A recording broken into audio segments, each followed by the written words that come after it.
Greetings, dear ones. I am Kryon of Magnetic Service.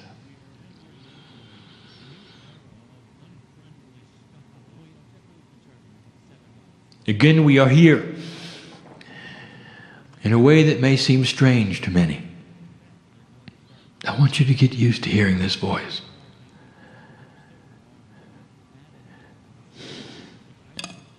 I want you to understand the reality that is here.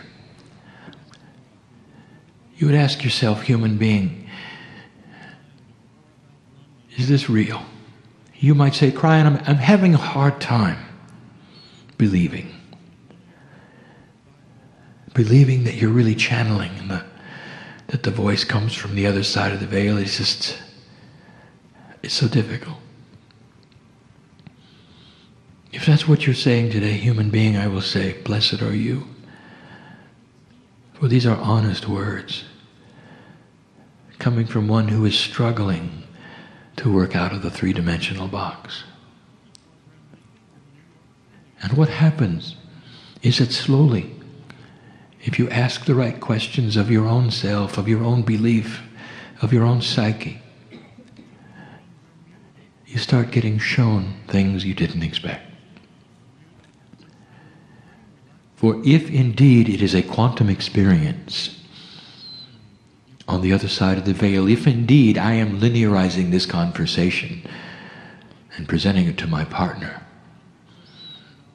if this is true, this is a quantum experience.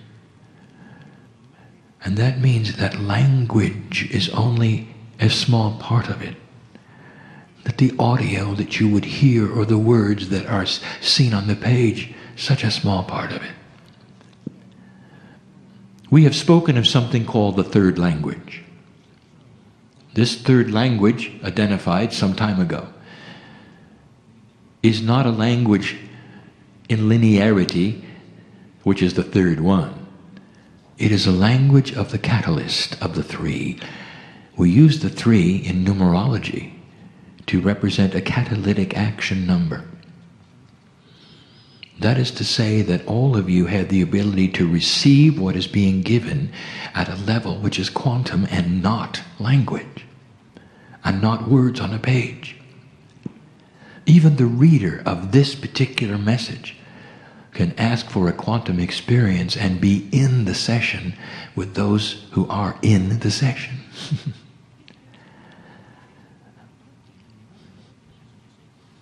Art and music. We've told you that they are quantum.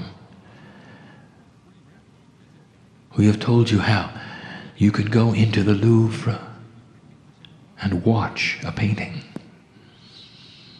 That you can immerse yourself so completely that you can see and feel the artist creating it. That you become one with the creator of the painting. So much is there that is not for the human eye. And this is the one who appreciates the art. Music touches your very soul. All of the notes playing together in unison, in harmony.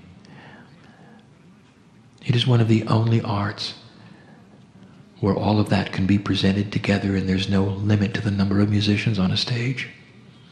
But you can't do that with speech, can you? No limit to the number of colors on a palette. You can't do that with speech, can you?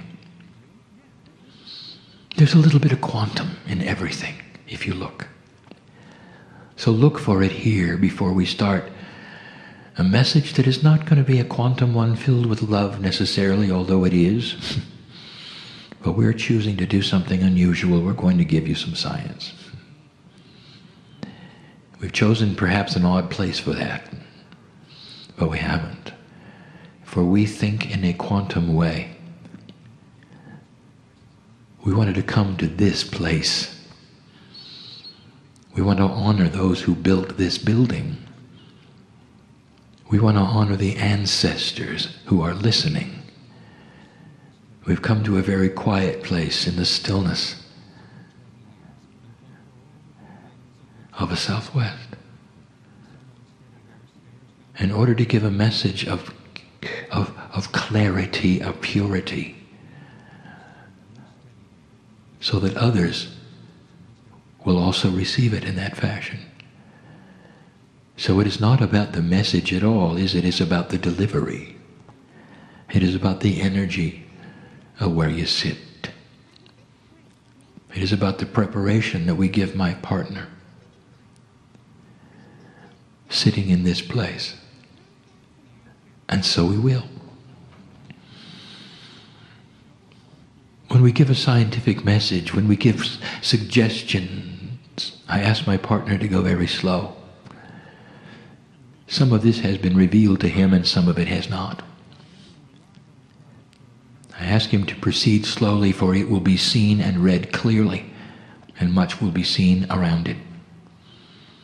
For what follows in this message is not just esoterics. There will be a practicality, and there will be physicists looking at it. And that makes my partner nervous. It is not going to be complex. For even the one sitting in the chair who doesn't understand science will still receive what they need to receive through the third language, and will understand why these things are being given. And all through this, the entourage which is poured into this place, which represents the ancestors of all of you, resounds even with the builders of this building, of the consciousness that allowed it to be planned so many years ago, for the display of ceremonies that it has on a regular basis, and what that means to the earth and the land, to continue to hear the ancients giving the sounds that they have given for so long. All of this wrapped into this building, into this place where my partner gives a message of science. Not necessarily a long one, but one which you have to hear.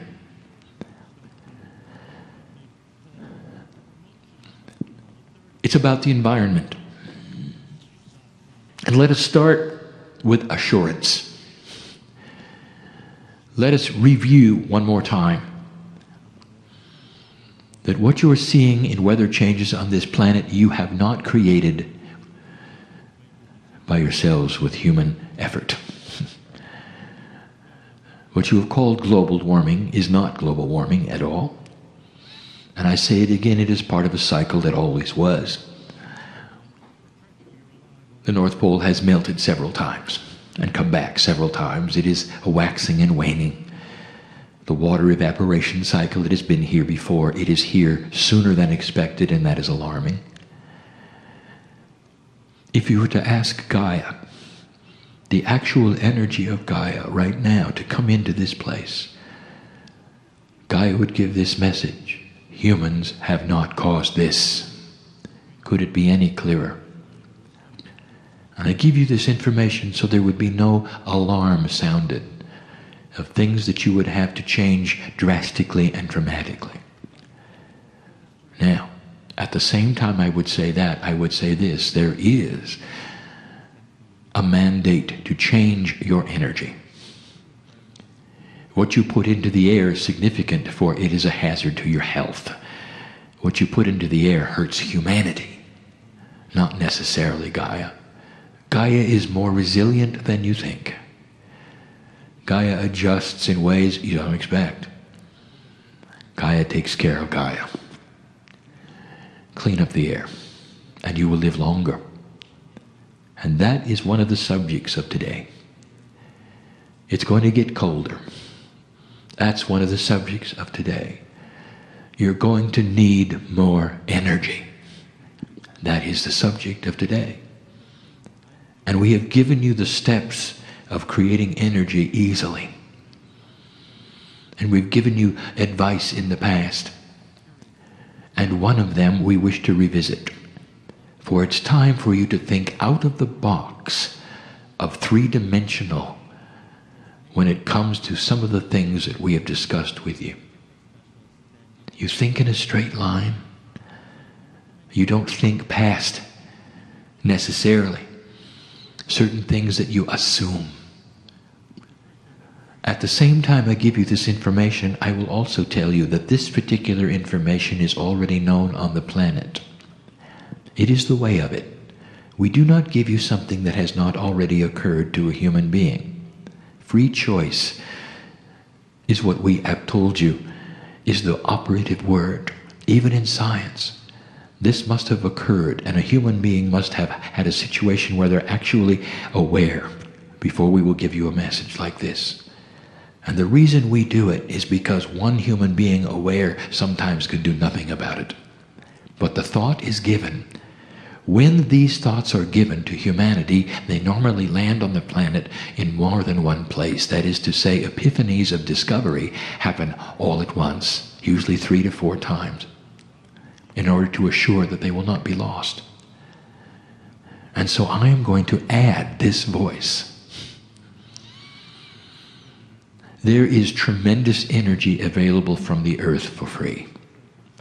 It is not free energy, for you have to build an extractor to get it.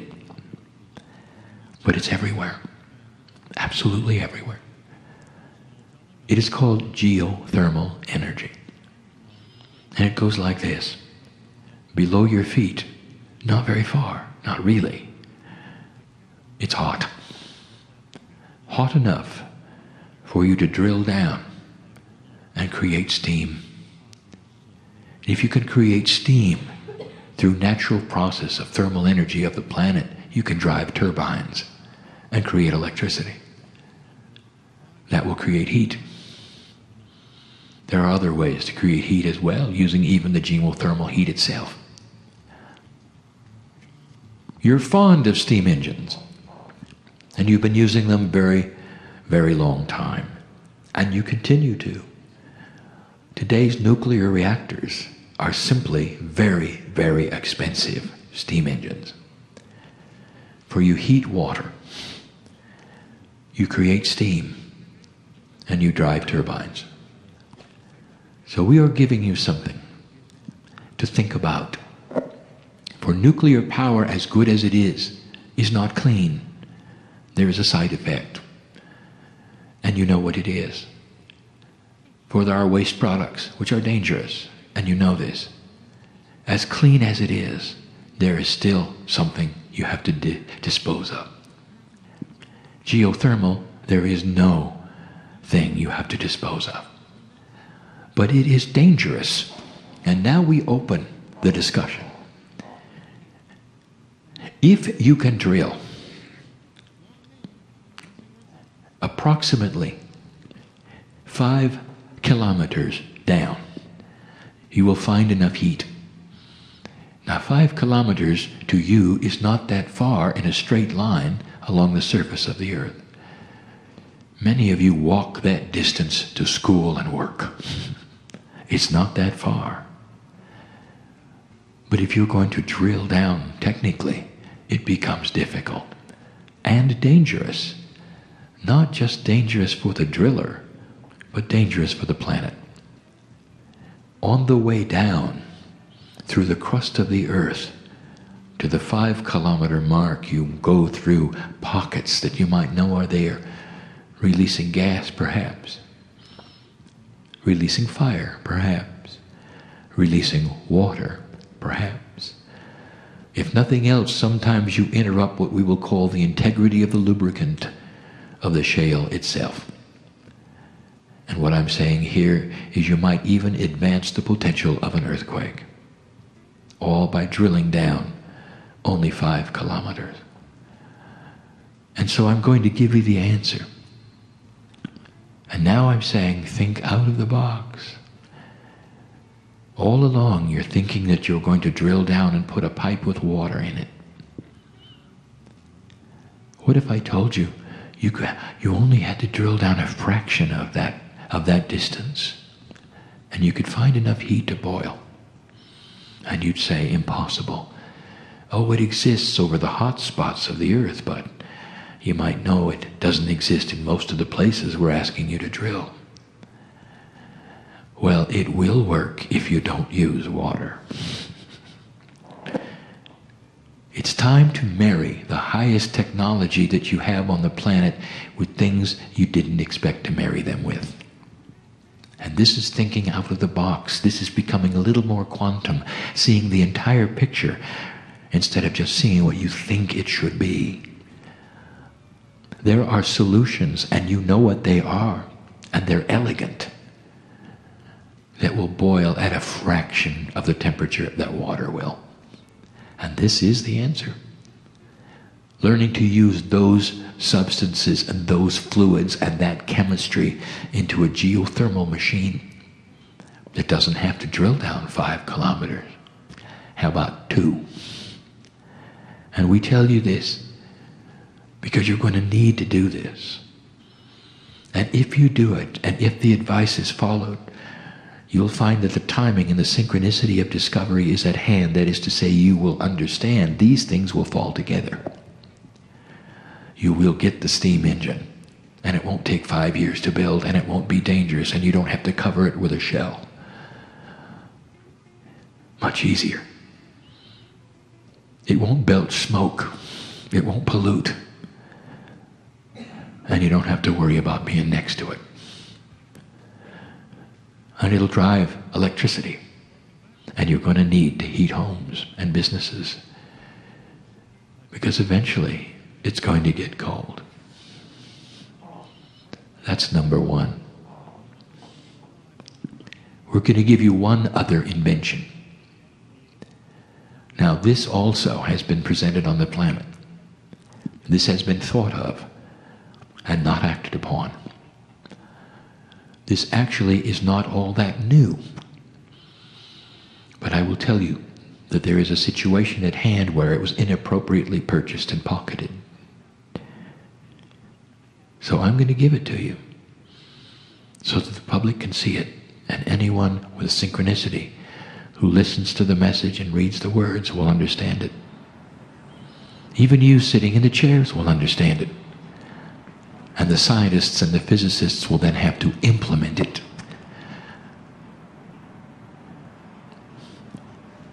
The resource that this planet is going to need the most,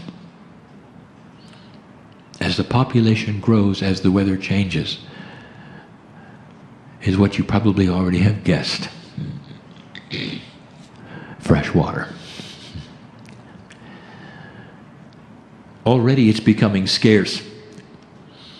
You will notice the snow is falling in the wrong place. The reservoirs are built for the old energy with the old weather. The aqueducts are built for the old energy and the old weather, and all the snow is falling in the places that are not obtainable for fresh water, and that will be the way of it. As the populations grow, scarce it becomes. And there is one answer. It is a profound way, when the earth is mostly water, to use the sea and the ocean. The ocean, of course, is not fresh water. And so you have to ask how to extract the salt. Desalinization exists today in a very inefficient way. Large amounts of water have to go into vats of containment and sit there, or large amounts of energy are used to heat the water. In various ways, various attributes, various systems, some of them steam, some of them not, all requiring heat to take out the salt.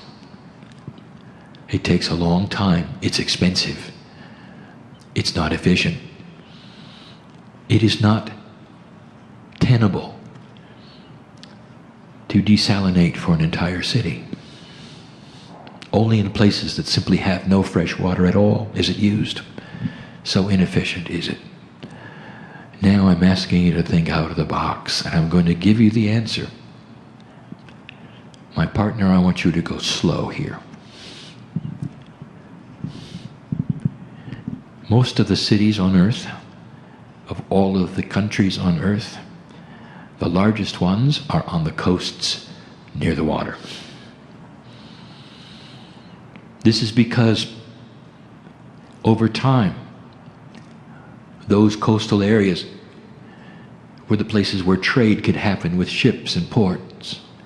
And so you end up with the largest cities being on the ocean. It's a good place to start, is it not?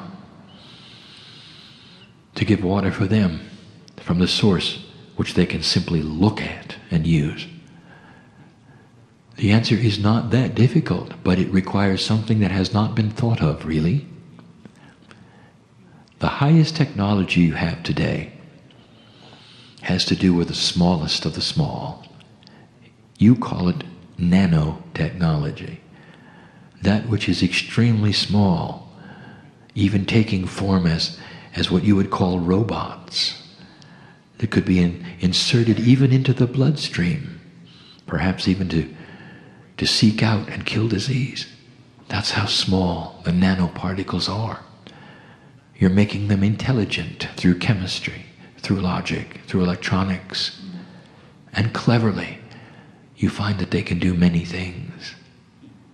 Now I'm going to give you a task.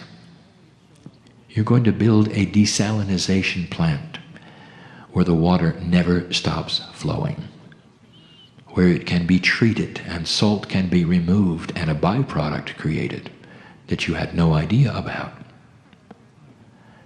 It never has to rest. It never has to be cooked. There is no heat involved at all. It goes in one end and comes out the other in a steady flow. In one end it's salty, in the other end it's fresh, ready then for purification. And here is the answer.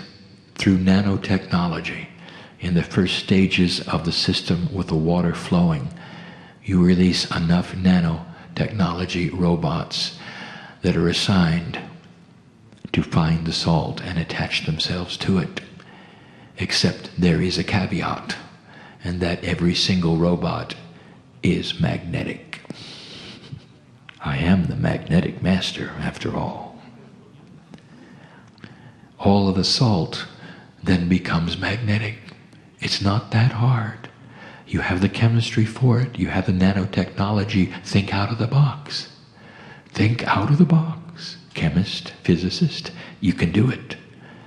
On to the next stage, flowing into the next part, tremendous, huge electromagnets, pulling the salt out of the water completely and totally because the salt is magnetic.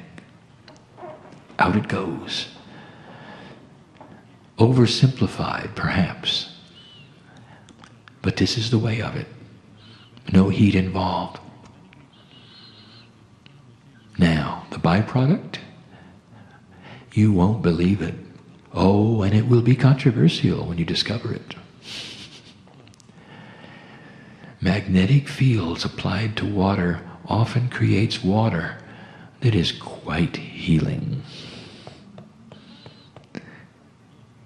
Do you see where this is going? What a device that might be. It will be quantum, you know, because it uses magnetics. And this is what we wanted to give you today. This is what we wanted to have recorded today. In this way, that you might hear it. There is so much more. And just in closing, I will tell you what we see in the future, and we're not going to give you a time frame, for there is none. This information I'm about to give you can be 2 generations away, maybe 3. But it all has to do with quantum invention. Physicists, listen, I'm going to give you something you already know is possible. It is another field of science that flies in the face of everything 3-dimensional you've ever learned. Humans are funny. Even in the highest math and geometry you have, everything is defined in a straight line.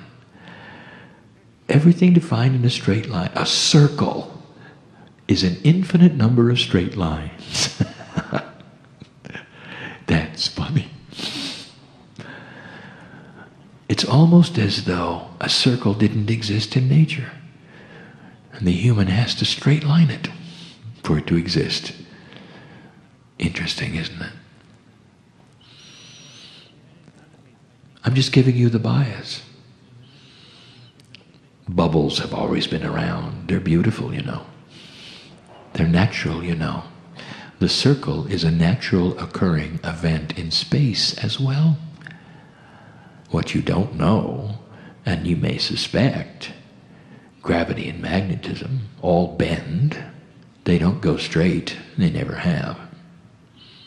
What about light? It doesn't either when affected by the other two. That ought to tell you something. Nothing is really a straight line at all. The only straight lines around are in the brains of the humans.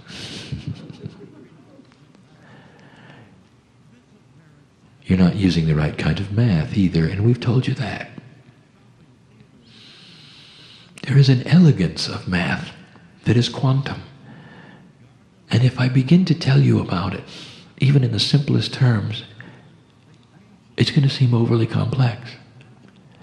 Quantum math uses something that is going to be discovered, and we're going to give it a name, and that's going to be influential numbers. Numbers that exist not with empirical values, but with values that are influenced by the numbers around them. 4 is not a 4. 4 is modified because of the numbers that sit next to it. In a formula, in linearity, in counting, each time a formula is manufactured in a quantum state, looking for a solution, all of the numbers are modified by the numbers next to them. They're influential numbers. The 4 is affected by the 5. Reduced maybe by the 3. And in quantum math, if you use influential numbers, dear ones, it is a beautiful thing when you find out the attributes of them and they are consistent. You will then have the formula for a circle being a whole number, not an irrational number at all. It won't be pi. It'll be pi solved. We ask the physicists to work it backwards if you have to get a whole number of pi. That'll give you a hint at what has to be done. Imagine mathematics with influential numbers, where each number is not empirical, but influenced by the one around it. I'm giving you high math now. And here's how it's going to serve you. Because when you start to understand it, you're finally going to understand what I'm going to call the holy grail of physics. That's a human term. In your straight line thinking, in your bias, you have all of your 3D formulas, don't you? And when you look at the basis of physics, you talk about those things which have mass. And in those things which have mass, you've even figured out atomic structure and density. All those things. And you think they're static, don't you? You think there is a formula that is for everything. If it has so much mass, it weighs so much in a certain atmosphere, a certain gravity. You've got it all figured out. And I will tell you that all of those formulas are 3D. And as soon as you become quantum with them, they all stretch. All this to tell you this: it is possible for you to alter the mass of any object in existence. It doesn't matter how large or small or dense it is. You can alter the mass of it, and you have thought all this time that the formula is static, and it is not.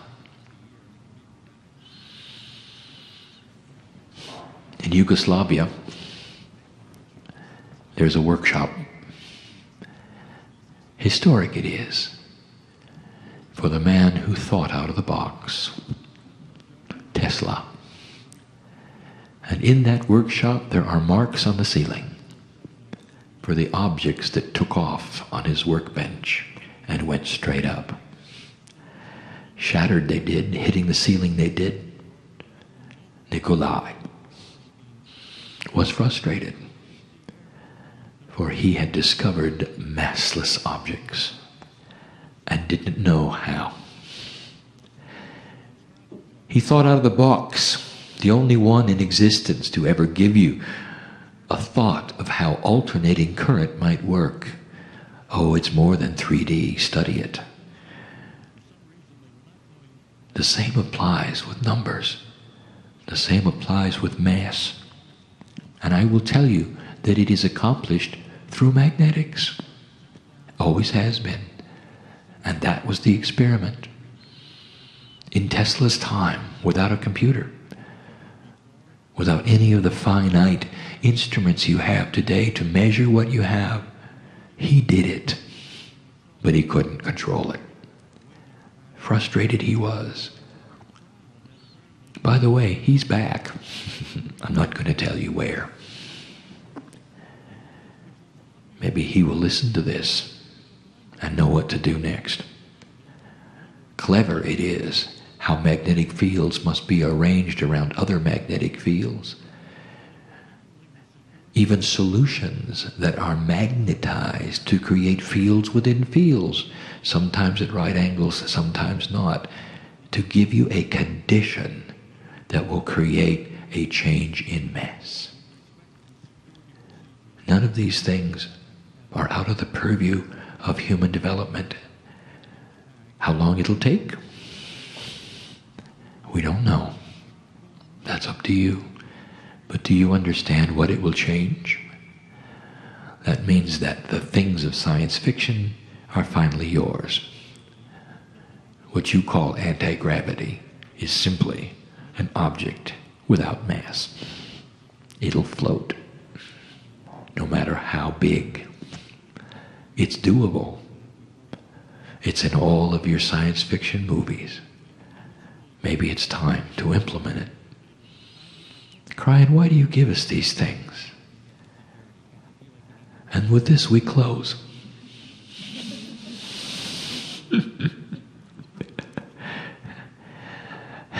We want you to stay here.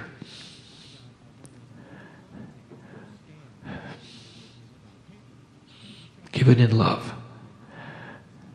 We want you to stay here. And you're not going to have much luck with that unless you start thinking quantum. Unless you start accelerating the inventions and put some of the politics out of the way.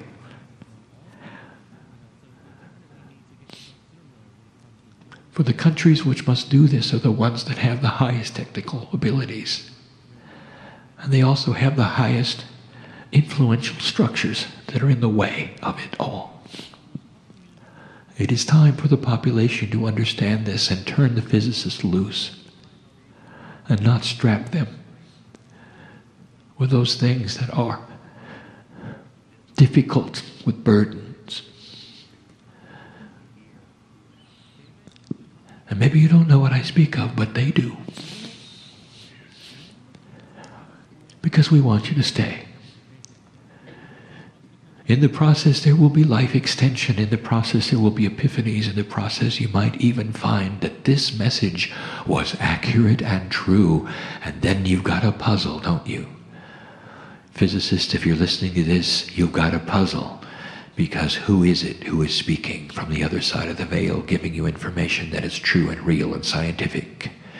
At some level, you're going to have to say, it's the piece of you. At some level, you're going to have to admit that the spiritual and the science is allied, and that the creative energy that created the earth and the magnetics and the gravity and all of the things you study is a piece of you. And maybe then you'll open up. And the things that you wish to have invented, all you have to do is open the box, because you already were there and you helped in their creation. How about that one? It all has to do with the puzzle. Is this real or not? Is Kryon real or not? Is love real or not? Well, some of you know, because you've sat in the presence of the Creator today, who loves you. This family on my side of the veil loves you. It's a wonderful Valentine message, isn't it? And so we say to you, dear ones, all of you, that all of the things that we talk about, whether they're scientific, whether they have to do with your Akash or your soul, the higher self, all of those things, there's only one purpose. To make the life you are living on this planet easier. For you to discover the compassion that is the glue that puts you together. That changes the earth itself. For the shift is upon you. And that which you call the 2012 energy is here. Let this be what it is supposed to be. A high time of consciousness, of scientific evolution with integrity, with an economy that is a re-emerging one with integrity, with government that slowly changes with integrity. Things that you would never put together, that in the past were oxymorons, couldn't exist together. Integrity and government. Integrity in insurance, integrity with banking. All of these things, a new paradigm is upon you. This shift is difficult.